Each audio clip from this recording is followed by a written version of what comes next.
ആകാശവാണി. നമസ്കാരം. പ്രത്യേക വാർത്താ ബുള്ളറ്റിൻ വായിക്കുന്നത് തുളസിദാസ് പരമേശ്വരൻ. മണിപ്പൂരിൽ രാഷ്ട്രപതി ഭരണം ഏർപ്പെടുത്തി. ആഭ്യന്തര മന്ത്രാലയം ഇതു സംബന്ധിച്ച വിജ്ഞാപനം പുറത്തിറക്കി. മാസങ്ങളായി സംഘർഷം രൂക്ഷമായ മണിപ്പൂരിൽ മുഖ്യമന്ത്രി എൻ ബിരേൻ സിംഗ് ഈ മാസം 9-നാണ് രാജിവച്ചത്. കോഴിക്കോട് കൊയിലാണ്ടിയിൽ ഉത്സവത്തിനിടെ ആനയിടഞ്ഞുണ്ടായ അപകടത്തിൽ മരണം 3ആയി. നിരവധി പേർക്ക് പരിക്ക്. കുറുവങ്ങാട് മണക്കുളങ്ങര ക്ഷേത്രത്തിൽ എഴുന്നള്ളിപ്പിനെത്തിച്ച ആനകളിൽ ഒന്ന് മറ്റൊരാനയെ കുത്തുകയായിരുന്നു. ആനകളെ പിന്നീട് തളച്ചു. പരിക്കേറ്റവർക്ക് വിദഗ്ധ ചികിത്സ ഉറപ്പാക്കാൻ കൊയിലാണ്ടി താലൂക്ക് ആശുപത്രിയിലും കോഴിക്കോട് മെഡിക്കൽ കോളേജിലും പ്രത്യേക ക്രമീകരണം ഒരുക്കിയതായി മന്ത്രി വീണ ജോർജ് അറിയിച്ചു. പാർലമെന്റിന്റെ ബജറ്റ് സമ്മേളനത്തിന്റെ ആദ്യപാദം പൂർത്തിയാക്കി ഇരുസഭകളും ഇന്നത്തേക്ക് പിരിഞ്ഞു. അടുത്ത മാസം 10-ന് സഭ വീണ്ടും ചേരും. കേന്ദ്ര ബജറ്റിന്മേലുള്ള ചർച്ചയ്ക്ക് ധനമന്ത്രി നിർമ്മലാ സീതാരാമൻ ഇന്ന് രാജ്യസഭയിൽ മറുപടി നൽകി. ആദായ നികുതി ബിൽ 2025 ധനമന്ത്രി നിർമ്മലാ സീതാരാമൻ ലോക്സഭയിൽ അവതരിപ്പിച്ചു. ആദായ നികുതിയുമായി ബന്ധപ്പെട്ട നിയമം ഏകീകരിക്കുവാനും ഭേദഗതി ചെയ്യുവാനും ലക്ഷ്യമിടുന്നതാണ് ബിൽ. സാധാരണക്കാർക്ക് എളുപ്പത്തിൽ മനസ്സിലാക്കാൻ കഴിയുന്ന തരത്തിൽ പുതിയ ആദായ നികുതി നിയമം ലളിതമാക്കിയതായി ബിൽ അവതരിപ്പിച്ചുകൊണ്ട് കേന്ദ്ര ധനമന്ത്രി പറഞ്ഞു. രാഷ്ട്രപതി ദ്രൌപദി മുർമു നാളെ കർണാടക സന്ദർശിക്കും.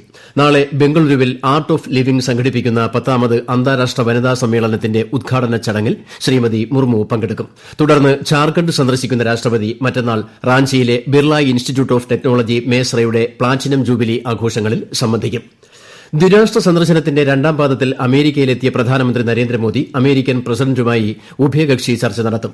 അമേരിക്കയിലെ ഇന്ത്യൻ സമൂഹവുമായും അദ്ദേഹം സംവദിക്കും. ഫ്രാൻസ് സന്ദർശനം പൂർത്തിയാക്കിയാണ് ശ്രീ മോദി അമേരിക്കയിൽ എത്തിയത്. പ്രതിപക്ഷ ബഹളത്തെ തുടർന്ന് നടപടികൾ വേഗത്തിലാക്കി നിയമസഭ ഇന്നത്തേക്ക് പിരിഞ്ഞു. അടുത്ത മാസം 3-ന് സഭ വീണ്ടും സമ്മേളിക്കും. പട്ടികജാതി പട്ടികവർഗ വിഭാഗങ്ങൾക്ക് 2024-25 സാമ്പത്തിക വർഷത്തിൽ അനുവദിച്ച പദ്ധതികൾ വെട്ടിക്കുറച്ച സാഹചര്യം സഭ നിർത്തിവച്ച് ചർച്ച ചെയ്യുന്നതിന് സ്പീക്കർ അനുമതി നിഷേധിച്ചതിനെ തുടർന്നായിരുന്നു പ്രതിപക്ഷ ബഹളം.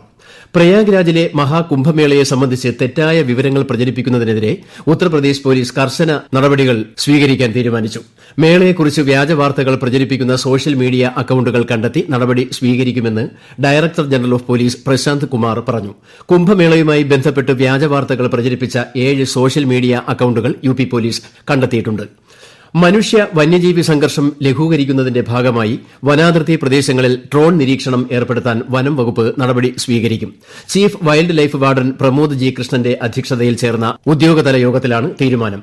മനുഷ്യ വന്യജീവി സംഘർഷം കൂടുതലുള്ള ഹോട്ട് സ്പോട്ടുകളിലാണ് പ്രധാനമായും ഡ്രോൺ നിരീക്ഷണം ഏർപ്പെടുത്തുക. ലോക റേഡിയോ ദിനാചരണത്തിന്റെ ഭാഗമായി ഇന്ന് ആകാശവാണി തിരുവനന്തപുരം റിക്രിയേഷൻ ക്ലബ്ബ് പൂജപ്പുര ശ്രീ ചിത്ര തിരുനാൾ ഓഡിറ്റോറിയത്തിൽ ശ്രോതാക്കളുടെ സംഗമം സംഘടിപ്പിച്ചു. ശ്രോതാക്കൾക്കായി പ്രസംഗ മത്സരം, ക്വിസ് മത്സരം തുടങ്ങിയവ സംഘടിപ്പിച്ചു. 38ാമത് ദേശീയ ഗെയിംസിലെ മത്സര ഇനങ്ങൾ ഇന്ന് സമാപിക്കും. നാളെ ഹൽദ്വാനി ഇന്ദിരാഗാന്ധി അന്താരാഷ്ട്ര സ്റ്റേഡിയത്തിലാണ് സമാപന ചടങ്ങുകൾ. വനിതകളുടെ 500 മീറ്റർ K4 കാനോൺ കയാക്കിംഗിൽ കേരളം ഇന്ന് വെങ്കലം നേടി. നിലവിൽ 14ാം സ്ഥാനത്താണ് കേരളം. സർവീസസ് ആണ് 1ാം സ്ഥാനത്ത്. ISL ഫുട്ബോളിൽ ജംഷഡ്പൂർ നോർത്ത് ഈസ്റ്റ് യുണൈറ്റഡ് മത്സരം പുരോഗമിക്കുന്നു. ആദ്യ പകുതി അവസാനിച്ചപ്പോൾ നോർത്ത് ഈസ്റ്റ് യുണൈറ്റഡ് 1 ഗോളിന് മുന്നിലാണ്. സംസ്ഥാനത്ത് ഇന്നും നാളെയും ഒറ്റപ്പെട്ട ഇടങ്ങളിൽ സാധാരണയേക്കാൾ 2 മുതൽ 3 ഡിഗ്രി സെൽഷ്യസ് വരെ താപനില ഉയരാൻ സാധ്യതയെന്ന് കേന്ദ്ര കാലാവസ്ഥാ വകുപ്പ്. ഉയർന്ന ചൂട്, നിർജ്ജലീകരണം, സൂര്യാഘാതം എന്നിവയ്ക്ക് കാരണമാകുന്നതിനാൽ ജനങ്ങൾ ജാഗ്രത പാലിക്കണമെന്ന് മുന്നറിയിപ്പുണ്ട്.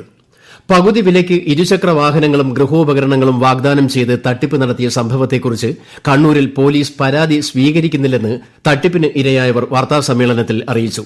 ഇതുമായി ബന്ധപ്പെട്ട് തിങ്കളാഴ്ച കണ്ണൂർ സിറ്റി പോലീസ് കമ്മീഷണർ ഓഫീസിലേക്ക് മാർച്ച് നടത്തുമെന്നും ഭാരവാഹികൾ അറിയിച്ചു. കണ്ണൂർ ജില്ലയിൽ 2000-ലേറെ സ്ത്രീകളാണ് ഇരുചക്ര വാഹനത്തിനായി ബുക്ക് ചെയ്തത്. സംസ്ഥാനത്ത് റോഡ് അപകടങ്ങളുടെ എണ്ണം വർദ്ധിച്ചിട്ടുണ്ടെങ്കിലും മരണനിരക്ക് കുറഞ്ഞിട്ടുണ്ടെന്ന് ഗതാഗത മന്ത്രി KB ഗണേഷ് കുമാർ. റോഡ് അപകടങ്ങൾക്കുള്ള പ്രധാന കാരണം വാഹനം ഓടിക്കുന്നവരുടെ അശ്രദ്ധയും നിലവാരമില്ലാത്ത ഡ്രൈവിംഗുമാണ്. റോഡുകളുടെ വീതി വർദ്ധിപ്പിക്കാത്തതും അപകടങ്ങൾക്ക് കാരണമാകുന്നുണ്ടെന്നും ശ്രീ ഗണേഷ് കുമാർ വ്യക്തമാക്കി.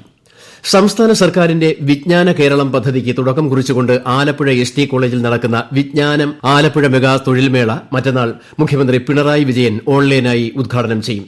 തൊഴിൽമേളയുടെ ഭാഗമായി LNG കമ്പനിയിലേക്ക് നടത്തിയ പ്രഥമ ഓൺലൈൻ അഭിമുഖത്തിലൂടെ 21 പേർക്ക് ജോലി ലഭിച്ചു. ഇന്ത്യൻ മത്സ്യത്തൊഴിലാളികളുടെ ക്ഷേമം, സുരക്ഷ എന്നിവയ്ക്കാണ് സർക്കാർ മുൻഗണന നൽകുന്നതെന്ന് രാജ്യസഭയിൽ രേഖാമൂലം നൽകിയ മറുപടിയിൽ വിദേശകാര്യ സഹമന്ത്രി കീർത്തിവർദ്ധൻ സിംഗ് അറിയിച്ചു. പ്രത്യേക വാർത്താ ബുള്ളറ്റിൻ കഴിഞ്ഞു. അടുത്ത വാർത്താ പ്രക്ഷേപണം നാളെ രാവിലെ 6:45-ന്.